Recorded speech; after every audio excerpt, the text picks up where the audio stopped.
Hello everyone, I Manju Sharma. Welcome to my channel. आज हम learn करने जा रहे हैं कार्डियक साइकिल।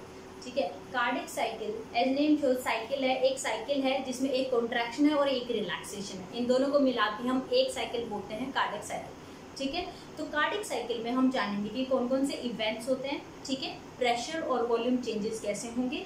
अल्टीमेटली जो ग्राफ आपको सबसे ज़्यादा कॉम्प्लिकेटेड लगता है कार्डियक साइकिल में, आज हम वो खुद ड्रॉ करेंगे बहुत ही आसान तरीके से। ठीक है, अगर आपने मेरा चैनल सब्सक्राइब नहीं किया है, आपको मेरी वीडियोस पसंद आ रही हैं, तो प्लीज़ सब्सक्राइब करना ना भूलिएगा। तो चलो शुरू करते हैं कार्डियक साइकिल।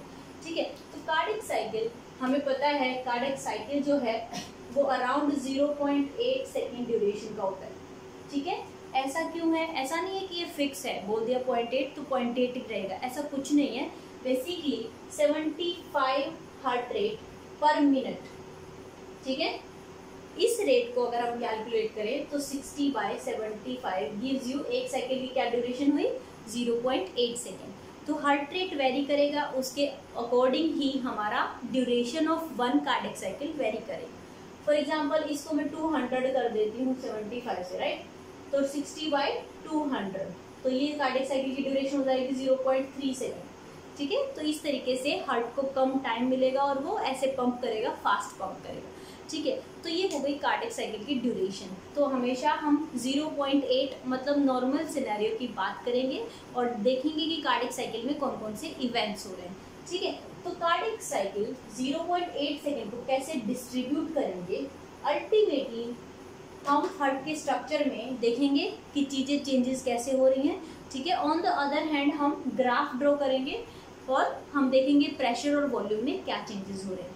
तो कार्डियक साइकिल की अगर हम बात करें तो साइड बाय साइड एट्रिया अलग से कॉन्ट्रैक्ट हो रहा होता है। किसी टाइम में एट्रिया कॉन्ट्रैक्ट हो रहा होता है, किसी टाइम में वेंट्रिकल कॉन्ट्रैक्ट हो रहा होता है। ठीक है, तो एट्रिया और वेंट्रिकल दोनों का साइकिल, ठीक है, वो अलग अलग है। तो जिस एट्रिया के कॉन्ट्रैक्शन और रिलैक्सेशन को हम बोलते हैं एट्रियल साइकिल, और वेंट्रिकल के कॉन्ट्रैक्शन और रिलैक्सेशन को बोलते हैं वेंट्रिकल साइकिल, राइट? तो इसी तरीके से साइड बाय साइड दोनों चल रहे होते हैं, atrial cycle and ventricle cycle. तो एट्रियल सिस्टोल जो फेज है वो होता है 0.1 सेकेंड का। ठीक है, और बचा हुआ 0.8 में से माइनस करेंगे तो डायस्टोल कितना हुआ? 0.7 सेकेंड। ये हो गया हमारा एट्रिया का।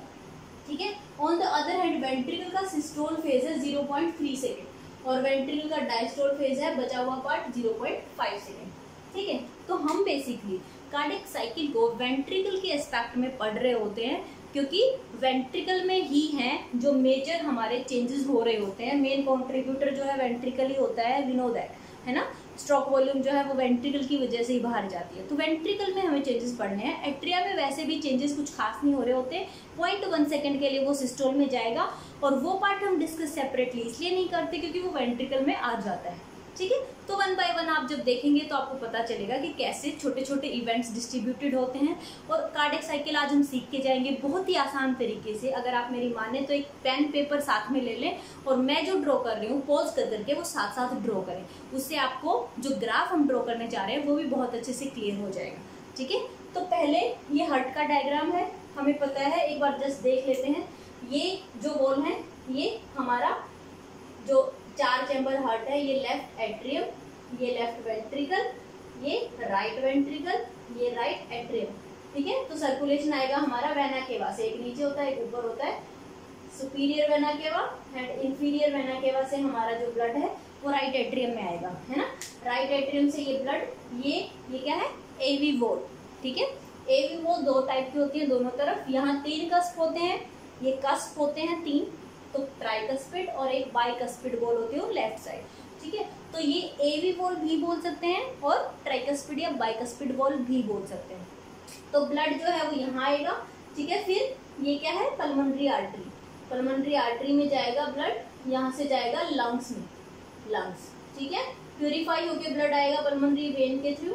ठीक है, और लेफ्ट एट्रियम में आएगा, तो लेफ्ट एट्रियम से एवी वॉल के थ्रू जाएगा लेफ्ट वेंट्रिकल में, और लेफ्ट वेंट्रिकल से अल्टीमेटली आयोटा में जाएगा। और ये जो वॉल्व है ये सेमील्यूनर वॉल्व, सेमील्यूनर वॉल्व। ठीक है, तो ये इस ओपनिंग को गार्ड कर रही होती है। हम पढ़ेंगे वन बाय वन इनका क्या रोल है, बट फिलहाल के लिए जस्ट सर्कुलेशन। तो ये आयोटा से जाएगा और पूरा बॉडी में हमारा ब्लड सर्कुलेट होता है। इस तरीके से ब्लड सर्कुलेट होता है। तो अल्टीमेटली कार्डियक साइकिल में हमें यही देखना है कि ये जो ब्लड है ये राइट एट्रियम से लेके अयोर्टा तक कैसे पहुंचता है, वही कार्डियक साइकिल में पढ़ेंगे हम। ओके, तो हम शुरुआत करेंगे basically division of ventricle cycle. तो वेंट्रिकल साइकिल को हम फर्दर जब दो पार्ट्स में डिवाइड करते हैं तो वेंट्रिकल सिस्टोल होगा और वेंट्रिकल डायस्टोल होगा। ठीक है, तो कार्डियक साइकिल पढ़ने का एक बहुत ही आसान तरीका है कि we will start with ventricle systole. सबसे पहले हम वेंट्रिकल सिस्टोल से शुरू करेंगे। ओके, तो वेंट्रिकल सिस्टोल पहले देख लेते हैं। वेंट्रिकल सिस्टोल की ये पार्ट है, दो पार्ट्स में डिवाइडेड होता है वेंट्रिकल सिस्टोल। ड्यूरेशन क्या होती है 0.3 सेकेंड। तो 0.3 सेकेंड दो पार्ट्स में डिवाइड होता है। एक होता है आइसोवोल्यूमेट्रिक वेंट्रिकल कॉन्ट्रैक्शन, आईवीसी भी बोलते हैं। ये होता है 0.05 सेकेंड का। ठीक है, बचा हुआ कितना बच गया 0.25 बच गया, राइट। वो होता है divided into ventricle systole. Ventricle systole में आप देख रहे हो दो फेजेस हैं, एक है फास्ट 0.1 सेकेंड, ठीक है, और एक है स्लो 0.15 सेकेंड। समझ आया? तो ये हो गया 0.25 हो गया, राइट। तो ये टोटल वैल्यू हो गई हमारी 0.3 सेकेंड सिस्टोल। तो अब इसी चीज को, ठीक है, ये हो गया हमारा वेंट्रिकल सिस्टोल। वेंट्रिकल डायस्टोल देखते हैं। 0.5 सेकेंड का वेंट्रिकल डायस्टोल होता है, ठीक है। उसके अंदर फर्दर दो डिविजन्स होती हैं। एक होता है कि डायस्टेसिस, मतलब ब्लड फ्लो हो रहा है आराम से, डायस्टेसिस, और आइसोवोल्यूमेट्रिक वेंट्रिकल रिलैक्सेशन। ये दो फेजेस मिलके 0.12 सेकेंड का टाइम लेते हैं। हम डिस्कस करेंगे ये क्या होता है, एक बार देख लेते हैं जस्ट डिवीजन कैसे होती है। ठीक है, सेकेंड पार्ट है डायस्टोल प्रॉपर। डायस्टोल प्रॉपर मतलब फिलिंग हो रही है वेंट्रिकल में। डायस्टोल प्रॉपर में 3 फेजेस होते हैं हमारे। पहले फास्ट फिलिंग, ठीक है, फिर स्लो फिलिंग, फिर filling because of atrial systole. ठीक है, इन 3 में डिवाइडेड होता है हमारा डायस्टोल। तो समझ आया, इस तरीके से 0.5 सेकेंड डिवाइडेड होते हैं। अब हम बात करेंगे कि आखिर हार्ट में ये चेंजेस कैसे हो रहे हैं और हम इसे प्लॉट कैसे करेंगे। ठीक है, तो ये जो है यही फेजेस के नाम जो हमने ये फेजेस लिखे हैं, ये देखो मैंने ये इस तरीके से लिख लिया है एक्स एक्सिस पे, ताकि हम इन्हीं चेंजेस में साथ में जो है प्रेशर और वॉल्यूम चेंजेस हम ड्रॉ कर सकें अपने आप। तो कॉपी पेन ले लेना, स्टार्ट हो जाओ, मैं ड्रॉ कर रही हूँ, पॉज कर करके साथ में ड्रॉ करो, बहुत ईजी हो जाएगा। ठीक है, तो पहले ये आप देख रहे हो ये सारे के सारे फेजेस मैंने यहाँ ड्रॉ कर लिए हैं। आइसोवोल्यूमेट्रिक वेंट्रिकल कॉन्ट्रैक्शन यहाँ, फिर इजेक्शन, इजेक्शन में फास्ट और स्लो, तो यहाँ लिख लेते हैं fast ejection and slow ejection. ठीक है, उसके बाद हमारा आएगा आईवीआर, आइसोवोल्यूमेट्रिक वेंट्रिकल रिलैक्सेशन, फिर फिलिंग के 3 फेज आएंगे ये। ठीक है, तो ये मैंने ड्रॉ कर लिए हैं। ओके ओके, तो अब कार्डियक साइकिल को शुरू करते हैं, समझने की कोशिश करना। हम स्टार्ट करेंगे यहाँ पे आईवीसी से, आइसोवोल्यूमेट्रिक वेंट्रिकल कॉन्ट्रैक्शन। ठीक है, अब देखो होता क्या है बेसिकली। 1 मिनट के लिए हम एट्रियल सिस्टोल को भूल रहे हैं। एट्रियल सिस्टोल हम लास्ट पार्ट में डिस्कस करेंगे। तो हम स्टार्ट कर रहे हैं वेंट्रिकल सिस्टोल से। समझ रहे हो आप? ये देखो यहाँ से लेके और यहाँ तक, ये क्या है वेंट्रिकल सिस्टोल, और बचा हुआ 5 सेकेंड ये क्या है वेंट्रिकल डायस्टोल। ठीक है, तो चलो पढ़ते हैं। तो अल्टीमेटली वेंट्रिकल सिस्टोल हो चुका है। यहाँ पे हम जहाँ से शुरुआत कर रहे हैं वेंट्रिकल सिस्टोल हो चुका है। ठीक है, तो एट्रियल सिस्टोल हो चुका है। एट्रिया ने सिस्टोल किया, ठीक है, कॉन्ट्रैक्ट किया और ब्लड को जो है वेंट्रिकल में पंप कर दिया है। अब यहाँ पे क्या होगा, तो हम यहाँ से शुरुआत कर रहे हैं। अब वेंट्रिकल में ब्लड है, ज्यादा है, मैक्सिमम वॉल्यूम है, क्योंकि इसे अभी कॉन्ट्रैक्ट होना है, तो मैक्सिमम वॉल्यूम है। ठीक है, तो वेंट्रिकल का प्रेशर बढ़ेगा, वेंट्रिकल का मायोकार्डियम जो है वो कॉन्ट्रैक्ट होना शुरू होगा। अब जब ये वेंट्रिकल कॉन्ट्रैक्ट होना शुरू होगा तो आप समझ रहे हो, इसको पुश करेगा ये, ठीक है, इस वॉल को पुश करेगा, ये तो बंद है। ठीक है, तो इस वॉल को पुश करेगा, ये वॉल क्या है एवी वॉल, एवी वॉल। तो जैसे ही प्रेशर राइज होगा वेंट्रिकल का, ठीक है, तो पहले प्रेशर राइज करते हैं थोड़ा सा। तो यहाँ से ये जो है ये हमारा वेंट्रिकल, ये वाला जो ग्राफ है ये होता है प्रेशर का ग्राफ, वेंट्रिकल प्रेशर। ठीक है, तो प्रेशर राइज करते हैं पहले वेंट्रिकल का, ये थोड़ा सा प्रेशर राइज होगा। समझ आया? ठीक है, तो हमने प्रेशर राइज कर दिया। वॉल्यूम हमारी मैक्सिमम है। ठीक है, वॉल्यूम जो है मैक्सिमम है, तो इससे होगा क्या, यहाँ पे जो है ये जो है हमारा प्रेशर थोड़ा सा राइज होना शुरू होगा, हल्का सा राइज होना शुरू होगा, और यहाँ पे जो है एवी शट हो जाएगा, एवी वॉल शट हो जाएगा, क्लोजर ऑफ एवी वॉल। ठीक है, तो यहाँ पे जो है एवी वॉल क्लोजर हो गया। एवी वॉल क्लोजर से आता है हमारा first heart sound, first heart sound, ठीक है। और फर्स्ट हार्ट साउंड के साथ में ही कोइंसाइड कर रहा होता है हमारा QRS कॉम्प्लेक्स, आर वेव, ठीक है। तो ये हो गया हमारा HS1 और ये हो गया आर वेव, ओके ओके। तो अब ये एक बंद चैम्बर हो गया है, क्लोज चैम्बर हो गया है। ये वॉल जो है ये क्लोज हो गया, लेट अस क्लोज इट। तो ये क्लोज हो गया प्रेशर की वजह से, और अब प्रेशर बढ़ता जा रहा है, अब प्रेशर और ज्यादा बढ़ता जा रहा है, ठीक है, समझ आया। तो अल्टीमेटली यहाँ पे क्या है, यहाँ पे 130 ml जो है, 130 ml मैक्सिमम डायस्टोल में जो ब्लड होता है, मैक्सिमम जो ब्लड होता है 130 ml होता है हमारा, ठीक है। और सिस्टोल के एंड में होता है 50 ml। तो हमें क्या देखना है, हमें 130 ml ब्लड है इसमें और ये क्लोज चैम्बर है। तो समझ रहे हो जो IVC है मतलब इसमें वॉल्यूम चेंज नहीं हो रही, क्लोज चैम्बर है। तो ये क्या होगा, हमें क्या ड्रॉ करना है, ऐसे कोई वॉल्यूम चेंज नहीं हो रही। ये जो ग्राफ है ये है वॉल्यूम का ग्राफ, ठीक है। ये हार्ट साउंड का ग्राफ है और ये ECG का। बस ये चार चीजें हमें प्लॉट करनी है, वेंट्रिकल का प्रेशर, वॉल्यूम, वेंट्रिकल का वॉल्यूम, ठीक है, हार्ट साउंड एंड ECG। तो वॉल्यूम कैसे होगा, आइसोवॉल्यूमेट्रिक वेंट्रिकल कॉन्ट्रैक्शन में वॉल्यूम नो चेंज होगा, राइट, है ना, ओके। तो यहाँ तक समझ आया। अब देखो वेंट्रिकल कॉन्ट्रैक्ट होता जा रहा है बट ये क्लोज चैम्बर है। अब वेंट्रिकल का प्रेशर राइज होता जा रहा है, इंक्रीज होता जा रहा है, ठीक है। तो अब ये चीज हम लेफ्ट वेंट्रिकल के एस्पेक्ट में पढ़ेंगे क्योंकि वही मेन कॉन्ट्रीब्यूटर है। तो प्रेशर इतना बढ़ गया है कि वेंट्रिकल का जो प्रेशर है, ठीक है, वेंट्रिकल का जो प्रेशर है वो इस अयोटा के प्रेशर से ज्यादा हो गया है। यहाँ पे ज्यादा है, यहाँ पे कम है। तो इसकी वजह से क्या होगा, जब भी ऐसा सिनेरियो होगा कि यहाँ प्रेशर ज्यादा है यहाँ कम है, तो ये इसे पुश करेगा, ये पुश करेगा, तो ये वॉल्व ओपन हो जाएगी, ठीक है। तो क्या वॉल्व ओपन हुई, दिस वन इज सेमी-ल्यूनर। तो यहाँ पे जो है, यहाँ पे ये है हमारी सेमी-ल्यूनर ओपन, सेमी-ल्यूनर ओपन हो गई। अब ये वॉल्व ओपन हो गई तो क्या होगा, इजेक्शन स्टार्ट हो जाएगा, ठीक है।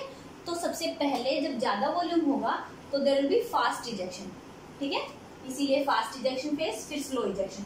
जब फास्ट होता है इजेक्शन तब हमेशा पीक ज्यादा होती है, प्रेशर ज्यादा होता है, फिर स्लो इजेक्शन, फिर ये स्लो इजेक्शन हो गया, समझ आ रहा है। तो बेसिकली वेंट्रिकल का प्रेशर चेंज देख रहे हैं हम। वेंट्रिकल में पहले प्रेशर चेंज ज्यादा हुआ, फिर सेमी-ल्यूनर ओपन हुई, यहाँ से ब्लड इजेक्ट करना शुरू किया। क्योंकि यहाँ से ब्लड इजेक्ट करना शुरू किया है तो यहाँ से ब्लड वॉल्यूम जो है वो कम होनी शुरू हो गई, समझ रहे हो, ठीक है। तो यहाँ पे क्या होता है, जब ये वॉल्यूम इसमें जाती है, अयोटा में वॉल्यूम जाती जा रही है, एक टाइम आएगा जब अयोटा में प्रेशर ज्यादा हो जाएगा और वेंट्रिकल में प्रेशर कम हो जाएगा एज कम्पेयर्ड, है ना। तो जब ऐसे सिनेरियो होता है ना, समझ रहे हो, ओके। तो एक बार ये रब कर लेते हैं बहुत अच्छे से। हाँ, तो अल्टीमेटली प्रेशर कहाँ ज्यादा है, अयोटा का प्रेशर यहाँ पे ज्यादा है, ये कम है। तो इससे क्या होगा, अयोटा का प्रेशर ज्यादा है तो ये बॉल को फिर से, जो बाहर की तरफ बॉल जा चुकी थी उन्हें फिर से बंद करने की कोशिश करेगा, ठीक है। तो यहाँ पे क्या होगा, यहाँ पे होगा सेमी-ल्यूनर क्लोज, सेमी-ल्यूनर बॉल फिर से क्लोज हो जाएगी, ठीक है। अब इससे क्या होगा, सेमी-ल्यूनर बॉल तो क्लोज हो गई, वेंट्रिकल रिलैक्सेशन शुरू हो जाएगा, वेंट्रिकल का प्रेशर फर्दर ड्रॉप करेगा नीचे तक, ठीक है। अब यहाँ पे क्या हुआ है, सेमी-ल्यूनर बॉल क्लोज हुई है यहाँ तक वॉल्यूम क्या आ गई है 50 ml। मिनिमम जो हमारी वैल्यू है वहां तक हमारा वॉल्यूम आ जाएगा नीचे तक। तो जितना इजेक्ट होना था हो गया, ठीक है, समझ आया। तो वेंट्रिकल सिस्टोल हमने कर लिया है, आइसोवॉल्यूमेट्रिक कॉन्ट्रैक्शन, फास्ट इजेक्शन और स्लो इजेक्शन, यहाँ तक आ गए हैं हम, और वॉल्यूम आ गया हमारा बेसिकली नीचे तक, ठीक है, ओके। तो सब अब देखो यहाँ पे क्या है, ये वॉल फिर से क्लोज हो रही है। अब नेक्स्ट सिनेरियो क्या है हमारे पास कि सेमी-ल्यूनर भी क्लोज है ना, ऐसे है हमारा सिनेरियो कि सेमी-ल्यूनर भी क्लोज है और एवी वॉल भी क्लोज है। तो फिर से ये क्लोज चैम्बर हो गया, है ना, फिर से क्लोज चैम्बर हो गया। इसीलिए अगर वॉल्यूम को हम मैप करें तो फिर से ये सेम वॉल्यूम रहेगी, इसीलिए इसे बोलते हैं आइसोवॉल्यूमेट्रिक। और क्योंकि वेंट्रिकल रिलैक्स हो रहा है इसीलिए इसे बोलेंगे आइसोवॉल्यूमेट्रिक वेंट्रिकल रिलैक्सेशन, ठीक है। मसल जो है वो रिलैक्स होती जा रही है लेकिन वॉल्यूम का कोई चेंज नहीं हो रहा। अब क्या होगा, ठीक है, अब क्या होगा, बेसिकली ये स्ट्रेच होता जा रहा है, यहाँ पे ब्लड इकट्ठा हो चुका है ना, पल्मोनरी वेन से ब्लड इकट्ठा होता जा रहा है, यहाँ पे ब्लड ज्यादा है और यहाँ पे सक्शन चल रहा है, सक्शन की तरह, मतलब वेंट्रिकल जो है वो स्ट्रेच हो रहा है, स्ट्रेच, ये स्ट्रेच है और यहाँ ब्लड ज्यादा है, जिसकी वजह से एवी वॉल पे प्रेशर पड़ेगा and there will be opening of AV valve. ठीक है, तो यहाँ पे जो है एवी वॉल ओपन हो जाएगी, समझ आया? तो एवी वॉल जब ओपन होगी, ठीक है, अच्छा सेमिल्यूनर वॉल जो क्लोज हुई थी इसकी वजह से आएगा हमारा सेकंड हार्ट साउंड HS2। ठीक है, तो साथ साथ ड्रॉ करना, HS2 होगा हमारा basically when semilunar valve close. ठीक है, तो यहाँ रिलैक्स हो रहा है, आइसोवोल्यूमेट्रिक कॉन्ट्रैक्शन जब खत्म होता है तो एवी वॉल ओपन हो जाती है। अब एवी वॉल जब ओपन होगी, क्या होगा? एवी वॉल जब ओपन होगी तो ये ओपन हो गई, मतलब will be sudden gust of blood, blood फटाफट से अंदर आएगा, इसे बोलेंगे वेंट्रिकल फिलिंग। वेंट्रिकल फिलिंग का फास्ट फेज है ना, वेंट्रिकल फिलिंग का फास्ट फेज है। अब क्योंकि ये वेंट्रिकल फिलिंग हो रही है, ये वॉल्यूम फिर से इंक्रीज होनी शुरू हो जाएगी, समझ रहे हो? तो 50 ml से फिर से इंक्रीज होनी शुरू हो जाएगी फास्ट फेज में। फिर है स्लो फेज, तो ये फिर स्लो फेज में थोड़ा सा आराम से होगी। ठीक है, और उसके बाद है एट्रियल सिस्टोल, तो एट्रियल सिस्टोल की वजह से ये जल्दी होगी 130 तक, मैक्सिमम जो अमाउंट है वहां तक पहुंच जाएगी ये ऐसे। ठीक है, इसके बाद फिर से आइसोवोल्यूमेट्रिक वेंट्रिकल कॉन्ट्रैक्शन आ जाएगा, यहाँ तक समझ रहे हो? ये हो गया वॉल्यूम चेंज। ओके, अब वेंट्रिकल रिलैक्स हो गए हैं, यहाँ पे वेंट्रिकल रिलैक्स हो गए हैं, ये फिर इस वॉल्यूम की वजह से हल्का फुल्का प्रेशर चेंज होगा यहाँ तक और थोड़ा सा बल जाएगा बिकॉज ऑफ एट्रियल सिस्टोल, समझ आया? तो ये ऊपर एट्रियल सिस्टोल हो रहा है, तो एट्रियल सिस्टोल में थोड़ा सा प्रेशर चेंजेस आएंगे, वेंट्रिकल में ज़्यादा नहीं आएंगे क्योंकि एट्रिया जो है वो ब्लड को वेंट्रिकल में थ्रो कर रहा है, तो इसलिए थोड़ा सा प्रेशर चेंज आएगा। और इसके बाद फिर से हमारा शुरू हो जाएगा वेंट्रिकल कॉन्ट्रैक्शन। ठीक है, तो समझ आया? ये हमारा आइसोवोल्यूमेट्रिक कॉन्ट्रैक्शन, यहाँ पे आइसोवोल्यूमेट्रिक मतलब वॉल्यूम सेम हो जाएगी। तो ये वाला जो ग्राफ है ये वहाँ रिपीट होना शुरू हो गया है। अब बात आती है हार्ट साउंड से, तो heart sound first R wave से कोइंसाइड करेगा, ओके, और होगा किस लिए? यहाँ पे एवी वॉल क्लोजर की वजह से। एवी वॉल क्लोज हुई थी जब आइसोवोल्यूमेट्रिक स्टार्ट हुआ था। ठीक है, तब होता है heart sound first. Heart sound second कब होता है? जब एसवी क्लोज होती है, सेमिल्यूनर क्लोज होती है जब। ठीक है, थर्ड कब होता है? जब ये एवी वॉल ओपन होती है, मतलब जब ब्लड सडनली आता है, हार्ट साउंड थर्ड। ठीक है, और फोर्थ होता है जब ये एट्रिया सिस्टोल में जा रहा होता है, एट्रियल सिस्टोल, ये होता है हमारा HS4। ठीक है, ये हो गया HS4। PQRS की अगर बात करें तो इससे जस्ट पहले आएगी हमारी P वेव, जो हमारा एट्रियल सिस्टोल है वो हमेशा प्रीसीड करता है। ये हमारी डीपोलराइजेशन P वेव जो है वो पहले आएगी। ठीक है, और T वेव जो है वो आएगी हमारी रिलैक्सेशन के टाइम। तो हार्ट साउंड सेकंड जो है वो T वेव के एंड पॉइंट की तरफ आता है, तो ये हो गया हमारा PQRS। ठीक है, ओके, तो ये तो हो गई हमने ग्राफ कैसे ड्रॉ किए, पॉज कर करके आप आराम से देखो कि पहले वेंट्रिकल आइसोवोल्यूमेट्रिक जब स्टार्ट होता है, एट्रियल सिस्टोल होगा, एवी वॉल क्लोज हो जाएगी जिसकी वजह से फर्स्ट हार्ट साउंड आएगा। एवी वॉल क्लोज हो गई तो वेंट्रिकल में प्रेशर बढ़ेगा, ये वेंट्रिकल पीक जाएगी और इजेक्शन होगा। साथ साथ सेमिल्यूनर वॉल फिर क्लोज हो जाएगी, जब पूरा इजेक्ट हो चुका होगा सेमिल्यूनर वॉल क्लोज हो जाएगी जिसकी वजह से आएगा सेकेंड हार्ट साउंड।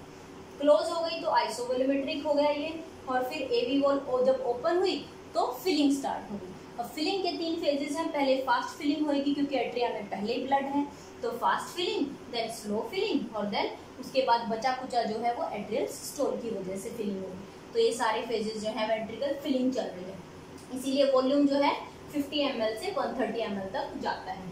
ठीक है, थर्ड हार्ट साउंड जो होता है हमारा वो सडन गश ऑफ ब्लड, जब एवी वॉल ओपन होती है तो सडन जो blood flow, sudden gush of blood जो अंदर आता है एवी वॉल ओपन होने की वजह से, heart sound third. Heart sound fourth atrial systole की वजह से। अब देखो नॉर्मली हार्ट साउंड थर्ड और फोर्थ नहीं सुन रहे होते, ठीक है, एबनॉर्मल कंडीशन में ही पता चलता है। हार्ट साउंड फर्स्ट और सेकेंड जो है वो आपको पता होना चाहिए।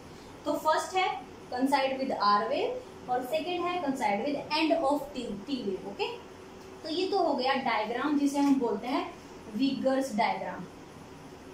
विगर्स डायग्राम विगर्स ने दिया था ये, इसलिए बोलते हैं इसे विगर्स डायग्राम। ठीक है, तो अगर आपको कार्डियक साइकिल समझ आ गया है तो एक लास्ट रिव्यू देख लेते हैं हम कार्डियक साइकिल सिर्फ हार्ट की डायग्राम के साथ। ठीक है, तो पहले एट्रियल सिस्टोल होगा, उसके बाद एवी वॉल क्लोज हो जाएगी। एवी वॉल क्लोज होने के बाद ये चैम्बर बन गया आइसोवॉल्यूमेट्रिक। ठीक है, आइसोवॉल्यूमेट्रिक बन गया तो प्रेशर इसने यहाँ बढ़ा दिया, जिसकी वजह से सेमिल्यूनर ओपन हो गई। सेमिल्यूनर ओपन हो गई तो इजेक्शन शुरू हो गया। 2 फेजेस में होता है, फास्ट एंड स्लो। जैसे ही इजेक्शन हुआ, यहाँ ब्लड वॉल्यूम बढ़ी तो इसने क्या किया, वॉल को क्लोज कर दिया। ये फिर से आइसोवॉल्यूमेट्रिक हो गया, जिसकी वजह से इसने स्ट्रेचिंग की वजह से और यहाँ ब्लड इकट्ठा होने की वजह से again there is AV valve opening occur. AV valve opening की वजह से फिलिंग होती है जो 3 फेजेस में होती है, पहले सडन, फिर स्लो और फिर एट्रियल सिस्टोल की वजह से फिलिंग। ठीक है, तो वो साइकिल वहीं से फिर से शुरू होता है, एट्रियल सिस्टोल के बाद दोबारा से एवी वॉल क्लोज। ठीक है, तो आई होप आपको कार्डियक साइकिल समझ आ गया होगा कि 0.8 सेकेंड को हम कैसे डिवाइड करते हैं और कैसे उन सारे इवेंट्स को हम पढ़ते हैं और ड्रॉ करते हैं। ठीक है, फिर भी अगर कोई क्वेरी हो तो आप कमेंट बॉक्स में डाल दीजिएगा। ठीक है, आप जरूर बताइएगा कमेंट बॉक्स में नेक्स्ट वीडियो आपको क्या चाहिए। ठीक है, अगर आपको ये वीडियो अच्छी लगी हो तो please don't forget to subscribe my channel. Thank you so much for watching. Bye bye.